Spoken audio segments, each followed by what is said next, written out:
What's up, YouTube? It's your boy Dermy Wormy. I'm coming at you with another video, and I'm using a lot of bounding today because news has been kind of sparse as of late. So yes, a shout out to Bounding and Comics. They are wonderful at what they do. Sometimes they're behind on some articles. I do really appreciate all their hard work. That being said, let's get into this main topic. It's no surprise I didn't like The Last of Us. I thought it was boring. I thought it was bland. I thought it took away from the actual story, which was Joel and Ellie. They didn't really work on their relationship the way they should have. All of a sudden, we're supposed to think that they actually care for one another when I never actually saw that development. And I just didn't care. By the time we got to the cannibal scene, I was gonzo. I just was out. I didn't even review that episode. I watched it. I haven't even seen the finale. I was just so over the show. I was ready for it all to be done. I am committed to reviewing season 2, though, because that's going to be a beautiful trash fire. I see it now. I do not think anybody is going to accept the 5-iron to the head, because that show will be a 5-iron to the head. Because they're not changing any, they're really not going to be changing much of season 2. I don't think they're going to be changing a whole lot.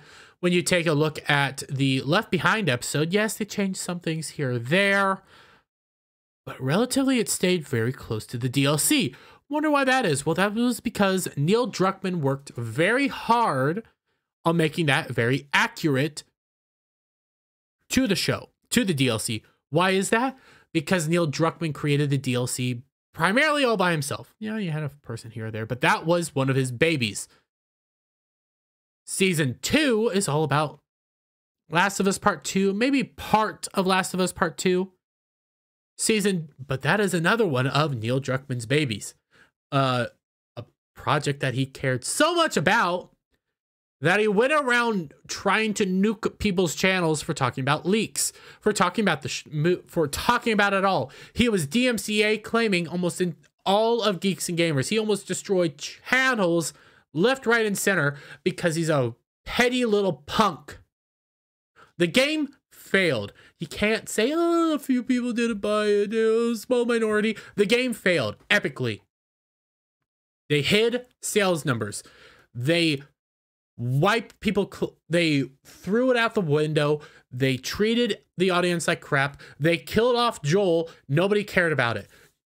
The game was a disaster. You can say, oh, look, it's made I think it's 2 million, how many $1 million it has now? It should have made that a whole lot sooner than it did. It tracked relatively along the same lines as Ghost of Tsushima, which won the Game of the Year by Audience Choice. Ghost of Tsushima was a brand new IP. It should have done better than Ghost of Tsushima. It did relatively the same, if not worse. So no, Last of Us 2 was not a success. But season 2 is coming. We got some comments. Neil Druckman says he doesn't care how audiences receive HBO's The Last of Us season 2. How they react is how they react. No, you do care. You very much care. Season 2 is your baby. Season 2 is your bread and butter. That's the only thing you actually care about. Is your big Abby pump 5-iron to the head. That's what matters to you. But let's get into this. So, Neil Druckman says he doesn't care about how audiences receive The Last of Us series, arguing that their reactions are beyond his control. True. In an interview with the GQ, Sam White, Craig Mazin, executive producer, director, writer, and co-creator of HBO's Last of Us TV, was asked about adapting the second game, given that it relies heavily on perspective shifts that are unique to the agency of video games, whilst making sure that these perspectives aren't lost in the passive medium. So you can do that. You can do that relatively easily in TV shows. For crying out loud, Game of Thrones did it wonderfully. For most of the seasons, they were able to bounce back and forth between characters relatively simply. You knew which characters were going to come up here or there. You knew how they were going to track. So yeah, you can do that easily. It's not a hard question. Oh, it's not lost, Mason replied before laughing alongside Neil Druckman, also executive producer, director, writer, and creative director, and of the original Last of Us game. He had assistance on the original, but hey, why look at facts? I think we know what we're doing on this. I'm not saying that this is in a snarky way. I'm saying this in a hopeful way, Mason explained. There are going to be things that are going to be different, and there are things that are going to be identical. There are things that are going to be added and enriched. There are some things that are going to be flipped. Our goal remains exactly what it was in the first season, which is to deliver a show that makes fans happy. And by all accounts, even though I highly disagree, several people are actually on my side, from Heel versus Babyface, my buddy Jed, the Hollywood Scholar, and several other people, they didn't like it. They thought it was abysmal. They thought they thought it actually took away from what the source material. It kind of butchered the source material. And yes, it really did butcher the source material. I didn't like the show. I thought the game did everything better than the show. But apparently I'm in the minority on this.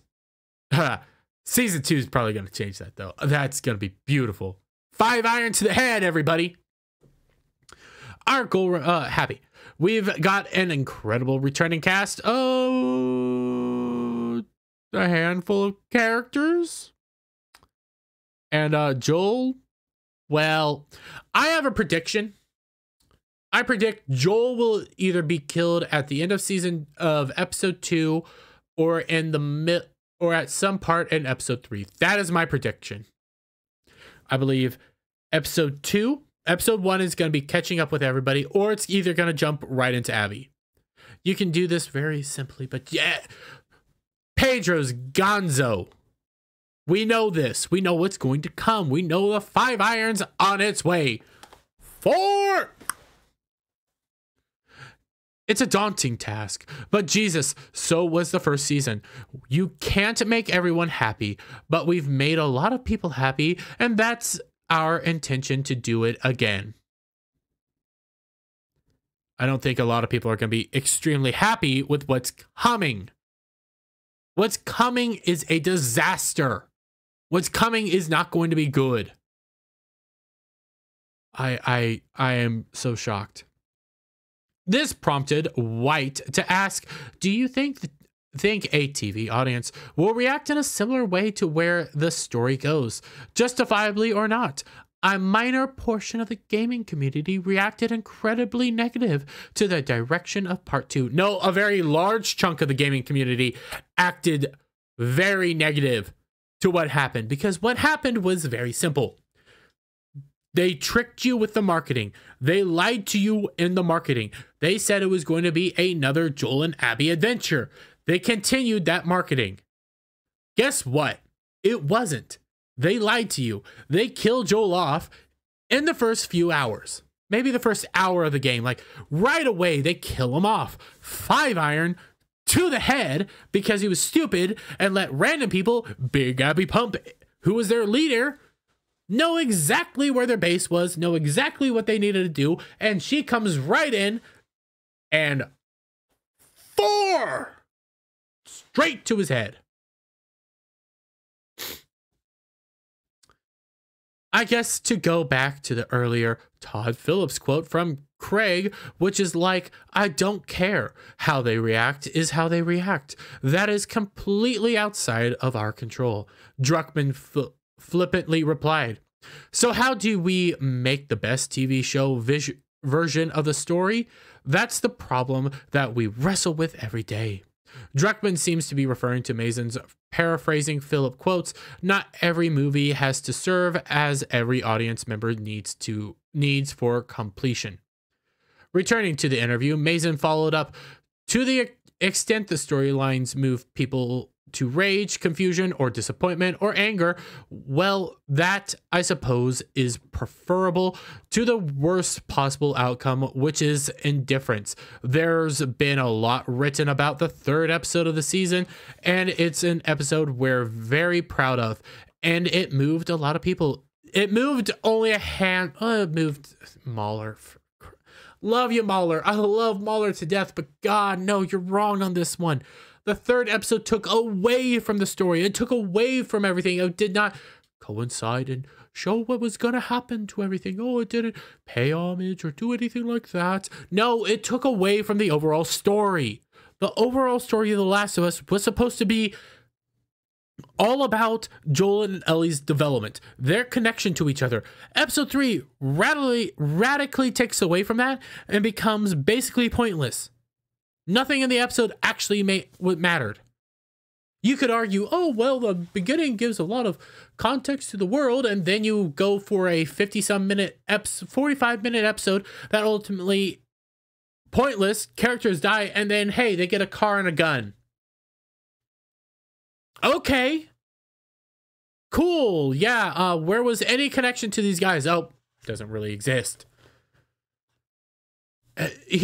Mason tries to argue that, hey, having a show that's poorly received and being negative and also 1s and 10s are better than 5s. I don't care.